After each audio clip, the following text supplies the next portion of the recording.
지역민의 목소리를 가장 가까이에서 들으며 민의를 대변하는 역할을 하는 곳이 기초의회입니다. 집행부의 감시와 견제를 통해 지역 발전을 이끌고 있는 제11대 춘천시의회가 출범 1년을 맞았습니다. 이슈플러스 이번 시간에는 공정과 상식으로 다시 뛰는 의회 발전에 앞장서고 있는 김진호 춘천시의회 의장 모시고 1년의 성과와 향후 비전에 대한 이야기를 나눠봅니다. 안녕하세요, 의장님. 예, 안녕하세요. 춘천시 의장 김진호 인사드립니다. 반갑습니다. 네, 의장님 벌써 11대 의회가 출범한 지 1년입니다. 시간이 굉장히 빠르게 지나가셨을 것 같은데요. 지난 1년 어떠셨을까요? 지난 1년 동안 우리 춘천시 의회가 시민을 대표하는 민의의 중심으로 자리매김할 수 있었던 것은 의원님들의 열정적인 의정 활동과 시민 여러분의 깊은 사랑과 관심이 뒷받침되었기에 이루어진 결실이라고 생각하기에 더욱 고마운 마음을 가지게 됩니다. 앞으로도 시민의 삶의 질을 향상을 위해 깊이 고민하고 연구하며 시민분들께 더욱 가까이 다가가는 열정적인 의정 활동을 펼쳐 새로운 희망을 드리는 의회가 되도록 최선의 노력을 다하겠다는 말씀을 드립니다.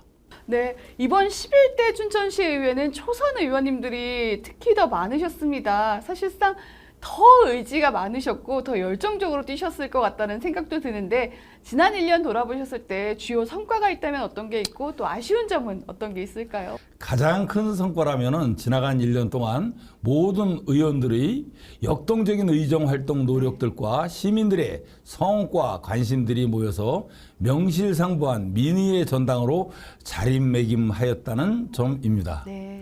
아쉬운 점이라면 수부도시 30만 춘천 시민과 23명의 시의원 대표하는 춘천시의회의 수장으로서 지나간 1년 동안의 의회의 일부 현안들을 매끄럽게 처리하지 못한 점을 매우 송구스럽게 생각하면서 저를 비롯한 모든 의원들은 향후 시민 여러분께 더욱 귀를 열어 존중하면서 받들어 모시도록 노력하겠다는 약속을 드립니다. 알겠습니다.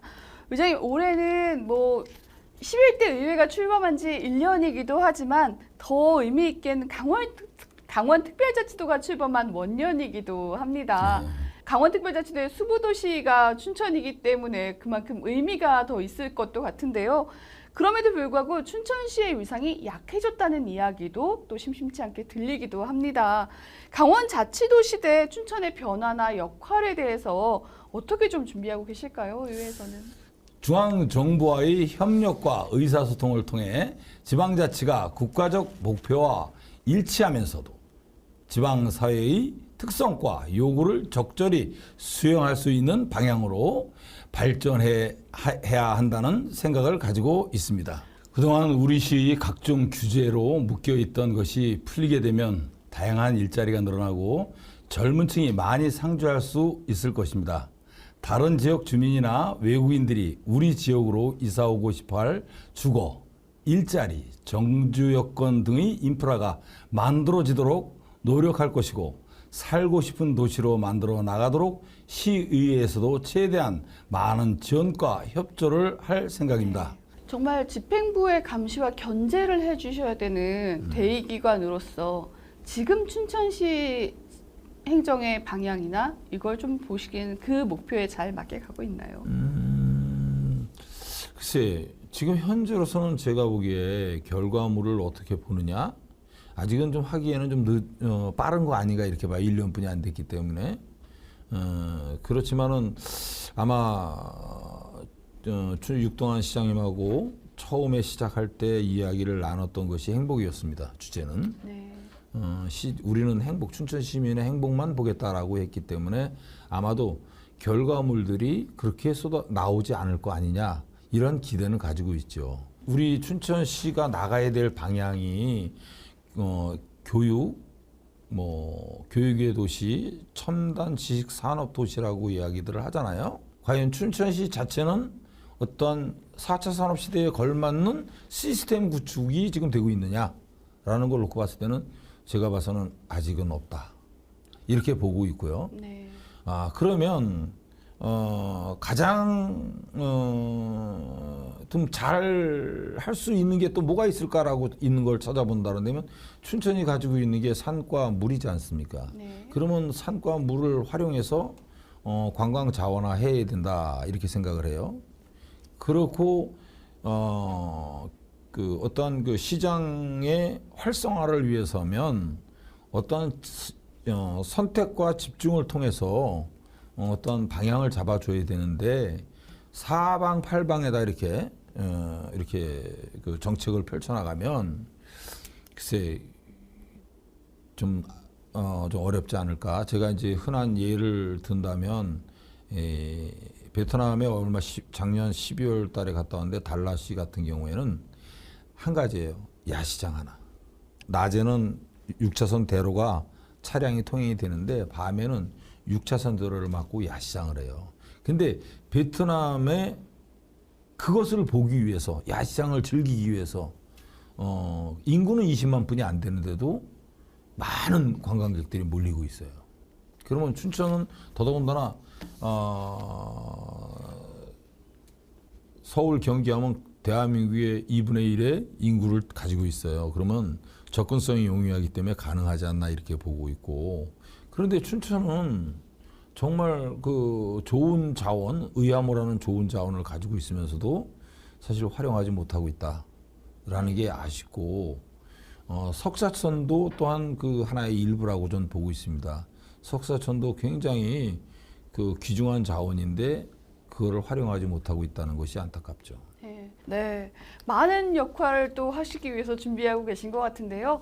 또 다른 현안 중에 하나가 춘천시가 인구 30만을 달성하기 위한 많은 정책들을 추진하고 있습니다. 춘천시 의회 차원에서도 인구 30만 달성에 힘을 좀 실어주셔야 될 것 같은데 의회에서는 어떤 준비들을 또 같이 하고 계실까요?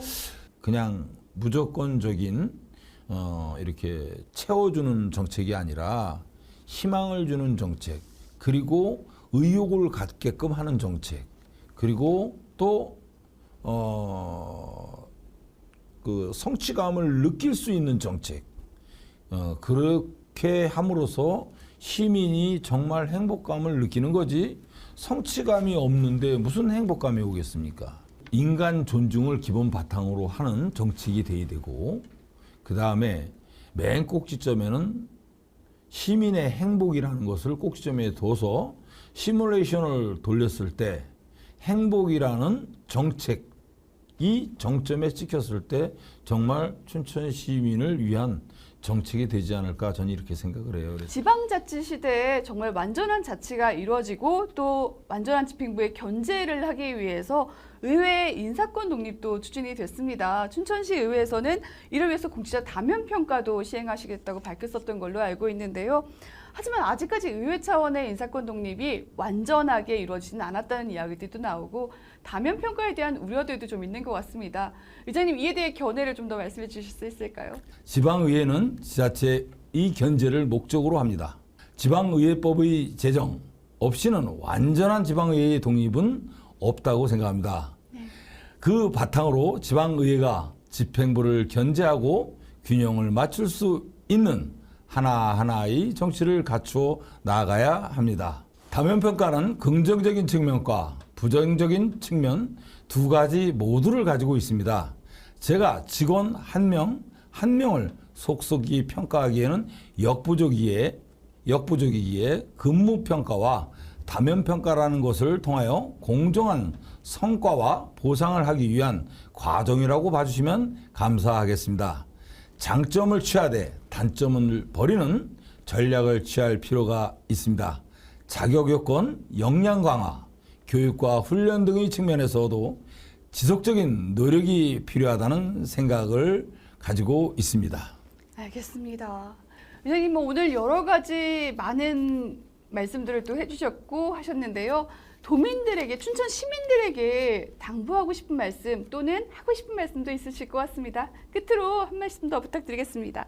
춘천시 밝은 미래와 시민의 행복을 위해 무엇보다 시민의 뜻을 잘 헤아려 바른 행정을 하도록 소임을 다할 것입니다.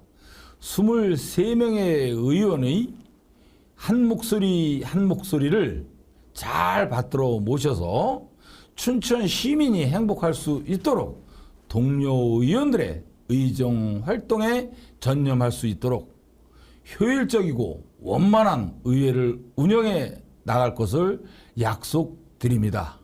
지나간 1년 동안 우리 시의회에 변함없는 성원과 관심을 보내주신 춘천 시민 여러분께 감사의 인사를 드리고 모든 가정마다 건강과 행복이 행운이 가득하시기를 기원드립니다.